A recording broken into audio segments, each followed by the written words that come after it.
మూసీ ప్రాజెక్టుపై జరిగిన చర్చలో బీఆర్ఎస్ నేతలపై సీఎం రేవంత్ ఫైర్ అయ్యారు. బరాబర్ అన్నందుకే 2023లో తొక్కుకుంటూ ఇక్కడి వరకు వచ్చానని 2029లోనూ తొక్కుకుంటానంటూ సీఎం రేవంత్ వ్యాఖ్యానించారు. వచ్చే ఎన్నికల్లోనూ ఎలా గెలుస్తారో తాను చూస్తానంటూ అసెంబ్లీలో మండిపడ్డారు. మాట్లాడతారు, అడ్డమాట మాట్లాడతారు. మీరు ఎంత అడ్డం మాట్లాడితే అన్ని పడతాయి. మర్యాదగా ఉంటే సాఫీగా సాగుద్ది. మర్యాదగా ఉండేది నేర్చుకోండి. బరాబర్ అయితే ఓ బరాబర్ బరాబర్ బరాబర్ అన్నందుకే అధ్యక్ష అధ్యక్ష బరాబర్ అన్నందుకే తొక్కుకుంటే నెత్తి మీద కాలు పెట్టి తొక్కి ఇక్కడికి వచ్చిన అధ్యక్ష. అల్లా తప్పగా రాలే, అడుక్కొని రాలే, కాలు పట్టుకొని రాలే, నెత్తి మీద కాలు పెట్టి తొక్కి ఇక్కడికి వచ్చిన అధ్యక్ష.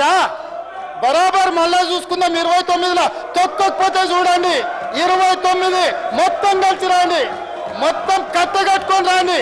29లో కూడా తొక్కకపోతే చూడు. ఇదేనా సవాల్ రాసి పెట్టుకోండి. ఇదేనా సవాల్ రాసి పెట్టుకోండి. ఎట్లా గెలుస్తారో నేను చెప్తా.